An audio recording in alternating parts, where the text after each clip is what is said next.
உங்கள் அனைவருக்கும் என்னுடைய அன்பு கலந்த மாலை வணக்கத்தை தெரிவித்துக் கொண்டு இன்றைக்கு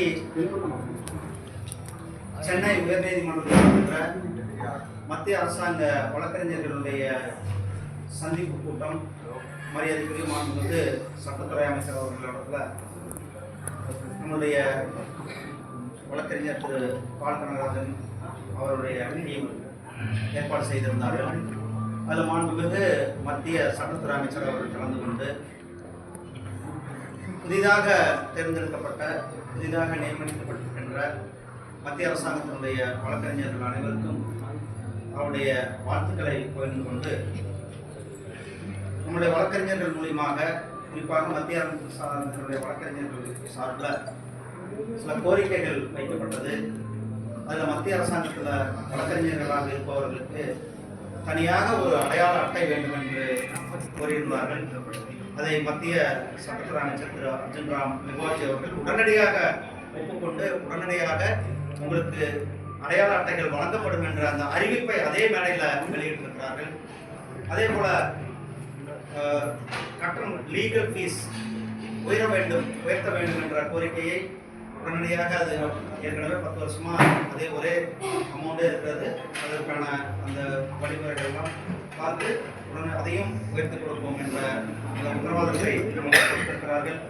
அதே போல இன்ஃப்ராஸ்ட்ரக்சரை பொறுத்தளவுக்கு மத்திய அரசாங்கத்தினுடைய வழக்கறிஞர்களுக்கு சென்னை உயர்நீதிமன்றம் அல்லது மதுரை உயர்நீதிமன்றத்தில் அவர்களுக்கு அங்கு அறைகள் ஒதுக்க வேண்டும் என்ற ஒரு கோரிக்கை.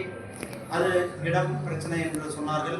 ஆனால் இடம் பிரச்சனையாக இருந்தாலும் கூட மத்திய அரசாங்கத்தினுடைய நிதியிலிருந்து முழுமையாக கட்டி கொடுப்பதற்கு நடவடிக்கை எடுக்கப்படும் என்ற வாக்குறுதியை நமக்கு மாண்புமிகு மத்திய சட்டத்துறை அமைச்சர் மரியாதைக்குரிய திரு அர்ஜுன் ராம் மெக்வால் அவர்கள் கொடுத்துவிட்டு சென்றிருக்கிறார்கள். இன்றைக்கு ஒரு மிகவும் முக்கியமான நாள்.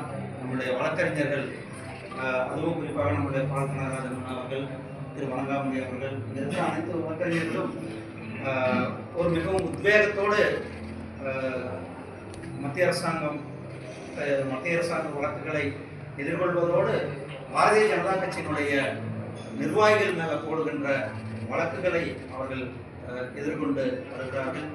உங்களுக்கு தெரியும், தமிழ்நாட்டில் இன்னைக்கு தம்பிகள் ஆட்சி நடந்து கொண்டிருக்கிறது. தமிழ்நாட்டில் தம்பிகளினுடைய ஆட்சி நடந்து கொண்டிருக்கிறது. பல சார்கள் இன்றைக்கு உருவாயிருக்கிறார்கள். ஏற்கனவே அண்ணா யூனிவர்சிட்டியினுடைய சார் யார் என்று இன்னும் தெரியல. அப்படி இருக்கும் பொழுது மறுபடியும் இப்போ அரக்கோணத்தில் பல சார்கள் வந்திருக்கிறார்கள். இந்த வழக்கை அரக்கோணம் சகோதரிகளுக்கு நீதி கிடைக்க வேண்டும், இந்த சகோதரிக்கு சட்ட பாதுகாப்பு கிடைக்க வேண்டும். உடனடியாக இந்த வழக்கை தமிழக அரசாங்கம் சிபிஐ இடத்துல ஒப்படைக்க வேண்டும். எப்படி பொள்ளாச்சி வழக்கு சிபிஐ இடத்துல ஒப்படைச்சு குற்றவாளிகளுக்கு அதிகபட்ச தண்டனையை வாங்கி கொடுக்கப்பட்டிருக்கிறது. அது நமக்கு தெரியும். போன மாதம் தான் அதுக்கான இந்த மாதம்தான் அதுக்கான தண்டனை கூட வந்தது. அதே போல இந்த வழக்கிலையும் உடனடியாக தமிழ்நாடு அரசாங்கம் நடவடிக்கை எடுக்க வேண்டும். இந்த வழக்கை சிபிஐ இடத்துல ஒப்படைப்பதன் மூலம் இந்த சகோதரிக்கு நியாயம் கிடைக்கும். அந்த வழக்கினுடைய பின்னணியில் இருக்கிற சார்கள் யார் யார் என்பதை வெளிக்கொண்ட வேண்டும். தமிழக அரசியலில் இன்றைக்கு தம்பிகளினுடைய நடமாட்டம், இந்த தம்பிகள் கிட்டத்தட்ட சொல்கிறாங்க எல்லாருமே, நீங்கள் எல்லாம் சொல்கிறது பார்த்தா ஒரு 50க்கும் மேற்பட்ட தம்பிகள் இன்றைக்கு தமிழ்நாடு அரசாங்கத்தை ஆண்டு கொண்டிருக்கிறதாக, அதாவது ஆட்சியாளர்களுடைய குடும்பத்தினர்களுக்கு வேண்டியவர்களாக இந்த தம்பிகள் தமிழகத்தை சுரண்டி கொண்டிருக்கிறார்கள்.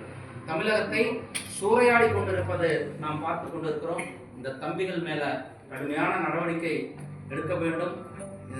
தமிழக முதலமைச்சருக்கு இதெல்லாம் தெரியுதா தெரியலன்னு தெரியல. ஆனால் இந்த தம்பிகளினுடைய அவர்களுடைய செயல்பாடுகளை தேசிய ஜனநாயக கூட்டணி ஆட்சிக்கு வந்த பிறகு நிச்சயமாக அவர்களுக்கு என்ன தண்டனையோ அந்த தண்டனை கொடுக்கப்படும். அதற்கு நாளும் மிகக்குரியவர் தான் இருக்கிறது 2026 மே மாதம் தான். அதனால் இந்த தம்பிகள்லாம் வாழ சுருட்டி வச்சுட்டு இருக்கிறது அவர்களுக்கு நல்லது. இப்படி மக்களுடைய பணத்தை கொள்ளையடிக்கும் தம்பிகள் அவர்கள் மேலே கடுமையாக நடவடிக்கை எடுக்கிறது. Sir, central